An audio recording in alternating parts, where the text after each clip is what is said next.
बिस्मिल्लाहिर्रहमानिर्रहीम। अस्सलाम वालेकुम जी। Welcome back to the channel. और आज जो टॉपिक है हमारा वो है क्रॉनिक कॉन्स्टिपेशन।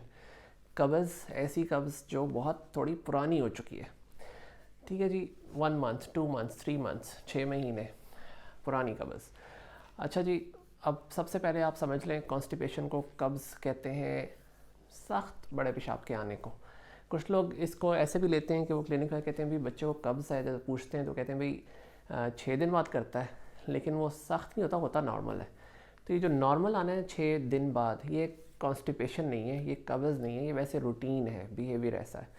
तो कब्ज़ की जो डेफिनेशन है उसमें हार्ड स्टूल्स का होना ज़रूरी है, सख्त बड़ा पेशाब आता है, नंबर 1। नंबर 2 ये कि क्यों ऐसा हो रहा है, उसकी बहुत सारी वजूहत हो सकती हैं, लेकिन हम क्योंकि ये चैनल ही कॉमन चीज़ों के बारे में बनाया है, common causes, common reasons, common illness, तो उसमें जो बहुत ज़्यादा कॉमन जो प्रॉब्लम है दैट इज़ आयरन डिफिशिएंसी।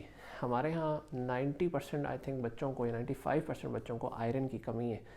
और आयरन की कमी से एक चिड़चिड़ापन आ जाता है, बच्चे ज़िद्दी हो जाते हैं, फसी हो जाते हैं।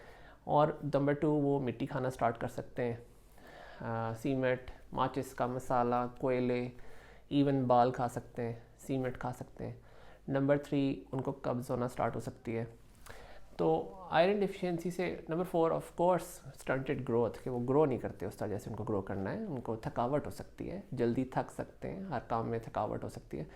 तो ये 4-5 बड़ी बड़ी अलामतें हैं जो आयरन डिफिशिएंसी की वजह से आती है, उनमें से एक है कॉन्स्टिपेशन।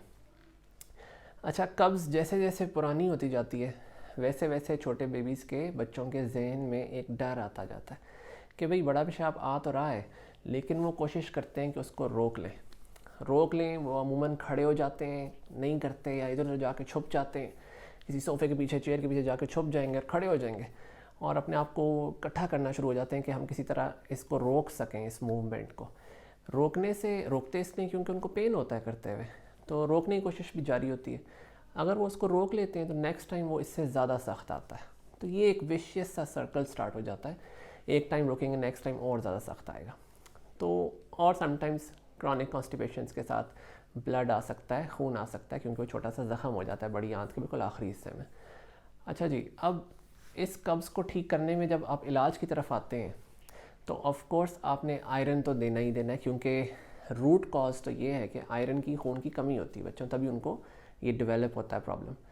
और जैसे जैसे वो पुराना होता जाता है, क्रॉनिक हो जाता है, तो आपको थोड़ा लंबा अरसा इलाज करना पड़ता है। ऐसा नहीं होता कि आपने ये ओवर द काउंटर जो कब्ज़ के कतरे मिलते हैं, जो हर कोई वैसे ही जाके मेडिकल स्टोर से ख़रीद लेता है, तो वो कोई कब्ज़ का इलाज नहीं है, एक वक्ती हल है। हाँ, आर्जी तौर पे आपने दिए, बड़ा पेशाब करा लिया, ठीक है, लेकिन जैसे ही आप कल को कतरे नहीं देंगे, दोबारा we are standing at the same place again, दोबारा वहीं पे खड़े होंगे, फिर से वही कब्ज़। तो इलाज के तौर पे आपने उनकी कमी को पूरा करना है।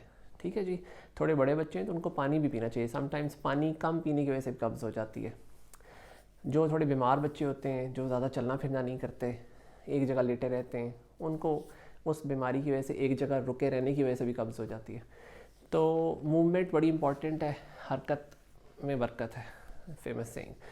तो अच्छा जी, अब coming back to the treatment thing, हम नंबर 1 उसको आयरन देते हैं।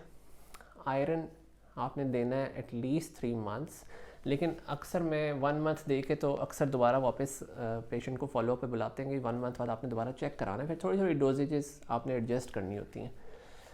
नंबर 2, डाइटरी फाइबर्स को शामिल कर देना चाहिए। ये अब पाकिस्तान में भी फ़ाइबर्स मिल जाते हैं, डिफरेंट नेम से मिलते हैं, वो पाउडर फॉर्म में भी मिल जाते हैं जार में, और सिरप फॉर्म में भी मिल जाते हैं, उनको लाजमी शामिल करना चाहिए। बाहर के मुल्कों में वो जूस के तौर पे लोग वैसे पीते हैं, they don't wait for constipation to happen, वो वैसे ही पीते हैं अपना हाजमा ठीक रखने के लिए। हमारे यहाँ जूस के तौर पे तो नहीं मिलता, लेकिन जार में मिलता है, जैसे बड़े बड़े फेमस जूसेस मिलते हैं जार्स में, टैंग मिलता है जार के अंदर, इसी तरह ये जो फाइबर्स हैं ये भी जार में मिल जाते हैं, जूस के तौर पे पी सकते हैं। एंड नंबर 3, क्रॉनिक कॉन्स्टिपेशन ठीक करने के लिए बाहर के मुल्कों में एक साशे मिलता है, वो पाकिस्तान में मिल जाता है, आई कॉन्ट नेम इट, मैं उसको यहाँ नाम नहीं ले सकता, वो फिर ब्रांड्स के नाम आ जाते हैं, बहुत सारे लोग फिर उस पर एतराज़ कर सकते हैं कि जी आपने फ़लानी कंपनी की दवाई का नाम क्यों ले दिया, हमारा क्यों नहीं लिया। तो इसलिए माय अपॉलॉजीज़, मैं उसमें ब्रांड नेम नहीं दे सकता, दवाई का नाम नहीं बता सकता, लेकिन वो एक साशे फॉर्म में जो कब्ज़ का इलाज मिलता है, क्रॉनिक कॉन्स्टिपेशन, जो बाहर के मुल्कों में मिलता है और फॉर्चुनेटली शुक्र अल्लाह का कि पाकिस्तान में भी कुछ सालों से वो मिल जाता है। तो अमूमन मेरा जो प्रेस्क्रिप्शन होता है उसमें ये 3 चीज़ें शामिल होती हैं। साशे जो कब्ज़ के लिए हैं, और फाइबर्स और आयरन, ये 3 चीज़ें आप स्टार्ट करते हैं इनिशियली 2 दिन में थोड़ा ज़्यादा, ताकि बच्चा जो है वो थोड़े से मोशन कर ले। बेहतर होता है 2 दिन वो मोशन कर ले। फिर एक गलती हमारे यहाँ ये होती है कि जैसे ही मोशन आते हैं तो साथ ही हम दवाइयाँ बंद कर देते हैं। लेकिन मेरी पूरी कोशिश होती है कि जितने बच्चे भी क्रॉनिक कॉन्स्टिपेशन के साथ आएँ उनको अपना मैं कॉन्टैक्ट नंबर ज़रूर देता हूँ, जो 1 आवर के लिए मैं ऑन रखता हूँ, कोशिश पूरी होती है। लेकिन समटाइम्स रास्ते में होता हूँ, समटाइम्स क्लिनिक में ही देर हो जाती है तो पिक नहीं होता। बट मैं उनको नंबर इसलिए एक प्रोवाइड करते हैं कि 2 दिन बाद हमें आपने फ़ोन पे रिपोर्ट बतानी है कि बड़ा पेशाब बच्चे ने कैसा किया है या नहीं किया, और फिर उसको थोड़ा सा दवाइयों को एडजस्ट करके फ़ोन पे फिर हम 1 मंथ के लिए दवाइयाँ लेते रहते हैं, छोड़ते नहीं हैं। 1 मंथ बाद फॉलो अप एंड देन थोड़ी सी दवाइयाँ और कम करते हैं, टेपर ऑफ करते हैं, और आयरन का 3 to 4 मंथ्स का कोर्स पूरा करते हैं। अच्छा, अब डाइट के अंदर आपने अगर पहली वीडियो सुनी हो तो उसमें आपको याद होगा, बच्चा 1 साल से बड़ा है तो पहला काम आपने आयरन को बेहतर करने के लिए क्या करना है, दूध कम करना है। ठीक है जी। तो नंबर 1, अगर बच्चा 1 साल से बड़ा है तो आपने 24 घंटे में उसको आधे किलो से कम दूध देना है। अगर वो 1 साल से बड़ा है और वो रोज़ का 1.5-2 किलो दूध पीता है तो कब्ज़ नहीं ठीक हो सकती, जो मर्ज़ी हम जितनी मर्ज़ी दवाइयाँ दे दें। नंबर 1, दूध को कम करें, 1 साल से छोटा है जितना मर्ज़ी पिए। नंबर 2, ऑलिव ऑयल, जो एक खाने पकाने का जैतून का तेल मिलता है, वो हम आधा चम्मच सुबह शाम, 1 चम्मच सुबह शाम, depending on the age of the child. ज़ाहिर है वो फिर बच्चे को जब देखते हैं तो बताते हैं उसको कि आयरन कितना पीना है, इसने फाइबर्स कितने पीने, इसने साशे कितने पीने। ऑफ कोर्स वो जब आप क्लिनिक पे एक टाइम ज़रूर दिखाएं और उसके बाद फॉलोअप पे आएँ। लेकिन ये जो इन्फॉर्मेशन यहाँ पे दे रही है, ये आपके सिर्फ जनरल नॉलेज में इजाफे के लिए दे रहा हूँ कि उसमें ये कुछ ऑप्शंस होते हैं, ये मतलब होता है, कॉजेज़ होती हैं, ये इस तरह मैनेजमेंट होती है। तो जैतून का तेल आप शामिल कर सकते हैं, उससे भी बेहतरी होती है, वो काफ़ी स्टूल जो हैबिट है उसमें बेहतरी आ जाती है।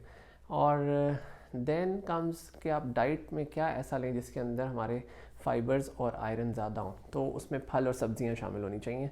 सेब में आयरन बहुत है, केले में भी आयरन बहुत है, लेकिन जैसे लास्ट वीडियो हमने की केले के साथ, क्योंकि मिथ्स बहुत हैं, मिस कॉन्सेप्ट्स बहुत हैं, तो most of the people don't want to give bananas during constipation. तो ठीक है, सेब दे दें, एप्पल दे दें, उसमें आयरन बहुत है। चुकंदर एक चीज़ है, बीट रूट जिसको कहते हैं, सुर्ख रंग का मूली की तरह, वो बहुत फुल ऑफ आयरन, वो किसी तरह हम शामिल कर सकें डेली, बेशक दही के साथ दे दें।